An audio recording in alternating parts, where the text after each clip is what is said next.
আসসালামু আলাইকুম। আজকে একটা খুবই সুন্দর ডিমের হালুয়ার রেসিপি দেখাবো। এটা দেখতে যেমন সুন্দর, আর ঈদের দিন যদি আমরা এই সুন্দর হালুয়াটা বানাই তাহলে কিন্তু খুবই ভালো লাগে। এরকম একটা সুন্দর হালুয়া টেবিলে দেখলে কিন্তু সবারই মনটা ভরে যায়। চলুন তাহলে এই সুন্দর মজাদার হালুয়ার রেসিপিটা দেখে নিই। এখানে আমি ডিম নিয়েছি, এই ডিমগুলোর থেকে 8টা ডিম ব্যবহার করব। আপনারা আপনাদের পছন্দ মতো যতগুলো লাগে ততগুলোই নিতে পারেন। একটা একটা করে ডিম আমি বাটির ভিতরে ভেঙে নেব। আমি একটা বাটি নিয়ে নিলাম।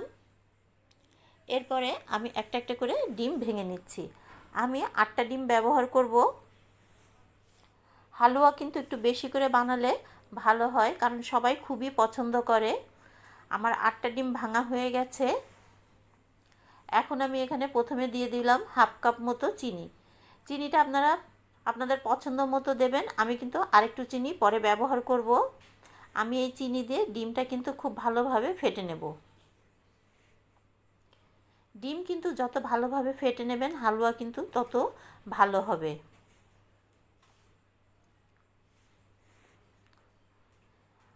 আর অবশ্যই চেষ্টা করবেন ডিমটা কিন্তু খুব ভালোভাবে ফেটে নেওয়ার জন্য।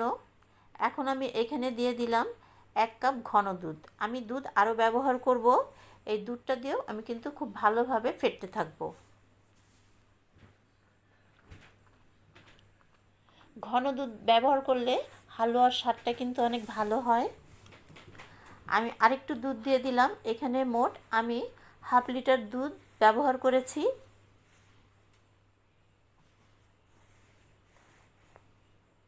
আমি ভালোভাবে কিন্তু এখন মিশিয়ে নিচ্ছি। অবশ্যই কিন্তু ভালোভাবে একটু ফেটে নেবেন, যাতে কোনো রকমের সাদা সাদা না থাকে।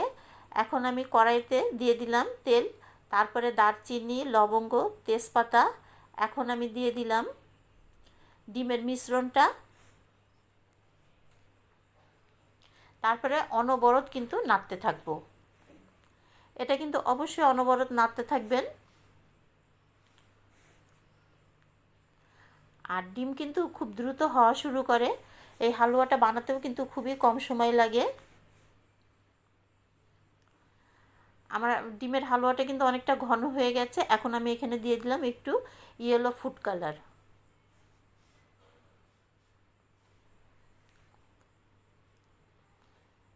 ফুড কালারটা দিলে দেখতে সুন্দর দেখা যায়। আমার হালুয়ার থেকে কিন্তু পুরোটা দুধ শুকিয়ে গেছে। এখন দেখুন কেমন দানাদার হয়ে উঠেছে। এরপরে এখন আমি আরেকটু নাড়তে থাকবো। যতক্ষণ না ভাজা ভাজা হবে ততক্ষণ কিন্তু আমি নাড়তে থাকবো। এখন আমি এখানে দিয়ে দিলাম ঘি।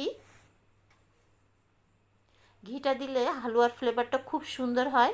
তারপরে আমি কিন্তু অনবরত এটা নাড়তে থাকবো। যতক্ষণ না সুন্দর একটা গন্ধ বের হয় ততক্ষণই কিন্তু আমি এই ডিমের হালুয়াটা কিন্তু নাড়াচাড়া করব। আমার ডিমের হালুয়াটা কিন্তু হয়ে গেছে। এখন আমি খুব সুন্দর ডেকোরেশন করে পরিবেশন করলাম। ঈদের দিন সকালে কিংবা যে কোনো সময় এরকম মজাদার একটা ডিমের হালুয়া হলে কিন্তু চমৎকার লাগে। আর ডেকোরেশন আপনারা যে যার পছন্দ মতো করে নেবেন। এটা কিন্তু খেতে যেমন মজা, খুবই ভালো লাগে। ভালো লাগলে একটা লাইক, একটা কমেন্ট করে দেবেন। দেখা হবে পরবর্তী কোনো একটা সুন্দর রেসিপি নিয়ে।